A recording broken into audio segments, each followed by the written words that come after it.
A long time ago, somebody told me, Duke, if you ever start making content about a new game, then tell me why you like the game or why you think I should play the game so that I can maybe join in on the hype. So that's what we're doing today. We're talking about Crucible and why I think it's a great game and it will probably be a success.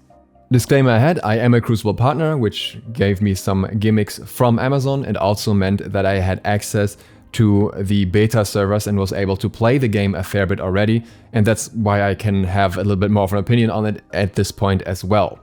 That said, being partner doesn't influence my opinion here. I was very excited for the game before I even had access already, and if I have anything negative to say, I will say it here as well. I think criticism is healthy. So let's get to the reasons. The first one is that the game is free. This is obviously a big selling point for many people, so you can just try it out and see if you like it.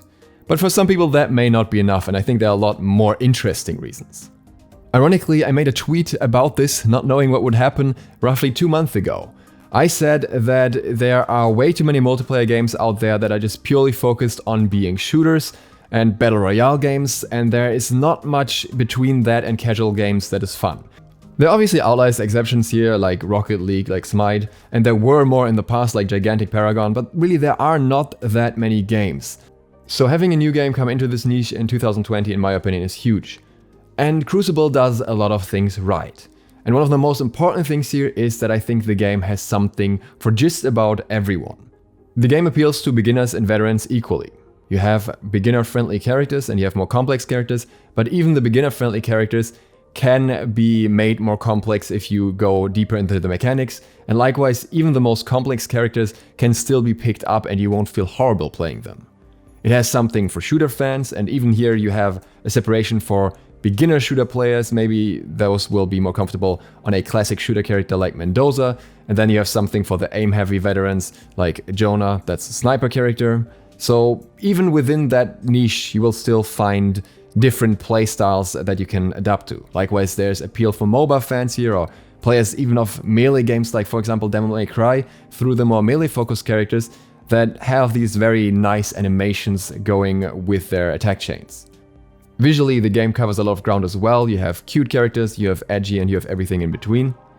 There are no forced team comps, really anything goes in that regard. You can kind of mix everything together, and characters can be adjusted depending on which upgrades you pick for them, so a character can be more tank or more bruiser depending on that, or maybe have some more team healing that way.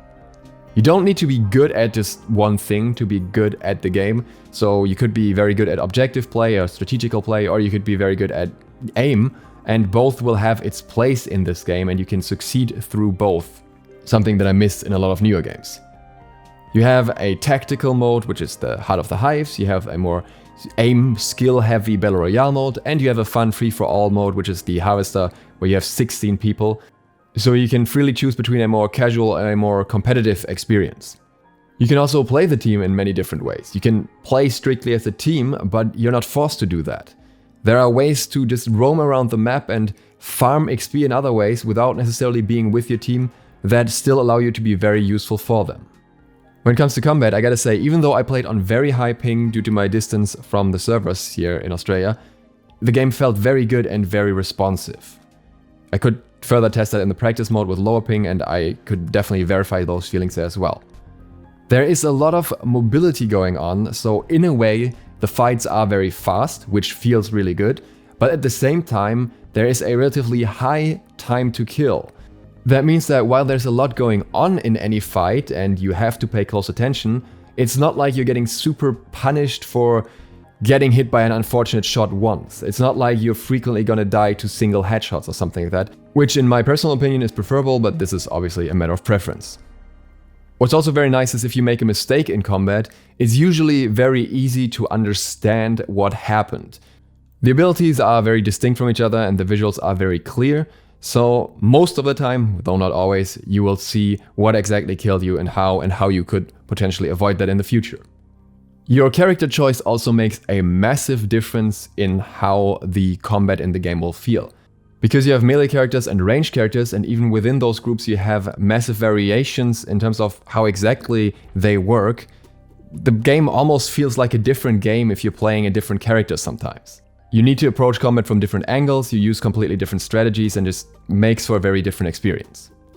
Our next segment is PvPvE. I think PvPvE, so player versus player versus environment, is a risky format that can often be somewhat problematic because sometimes it just feels boring and often it's just not done right. We had games like that in the past that just didn't really work out. I think Crucible does this exactly right so far. The PvE creeps in this game are cannon fodder for the most part, with the exception of the hives maybe, but they are still annoying enough to be relevant. You can't ignore them because they might knock you off objectives. They can still deal a fair bit of damage to you if you completely just stand in their fire the whole time. So that all in all they do play a role, but they are not the center of the game. Likewise, the harvesters, the structures that you can capture, encourage PvP because you want to fight around those areas, because you want to secure as many of them as possible, and that gives you XP as well. So it's not like you could just get away with farming the mobs on the map the whole time. PvP is also extremely rewarding in terms of XP, so if you were able to constantly fight the enemies and win every fight, you could definitely get by in terms of XP farming just on that, but realistically, that's not what's going to happen most of the time. The game also manages to not be boring in somewhat technically boring scenarios. That is because there are so many objectives on the map and there's so many things that you need to control that it leads to there always being something to do. For example, you may be defending a harvester, so you want to be in the area around the harvester, but instead of just standing there, you are going to farm the mobs that walk around the harvester, and you're going to look for some med packs in between, and you're going to keep an eye out for any objectives that may pop up on the map that you can pick up for your team, so that you already have a lot to do. And while the map is very large, you're also never really safe due to this objective distribution across the map. You could be in the outer corners just farming creeps, but then there might be an enemy who had the same idea. Or you might be somewhere in an area of a harvester that someone on the enemy team got the idea they wanted to claim just then, and suddenly you're in a fight, so there's always this thing that keeps you on your toes a little bit. The level progression throughout the game between PvP and PvE also feels fair and not overwhelming, and comebacks are most definitely possible and actually happen quite often from what I've seen. And that brings us to the depth of the game. I think the game, surprisingly, for its early state, has a relatively high amount of depth. The characters in the game have various in-depth mechanics that take quite a while to practice. I will make more videos on that, so if you want to see those, feel free to click the sub button so that you will be notified when they come out. And outside of that, there are also many different upgrades for different playstyles that make characters feel very different and can be adjusted depending on the situation before the game. So before the game you have the opportunity to quickly choose upgrades that can be adjusted according to your enemies then, but you have to be quick because once you load it into the game, you can't change them anymore. Strategical objective play, especially in the heart of the Hives mode, can also be massive. There will be situations in the future where people intentionally pass on the Hives early on just to get other objectives, which will lead to them being stronger for later fights, for example.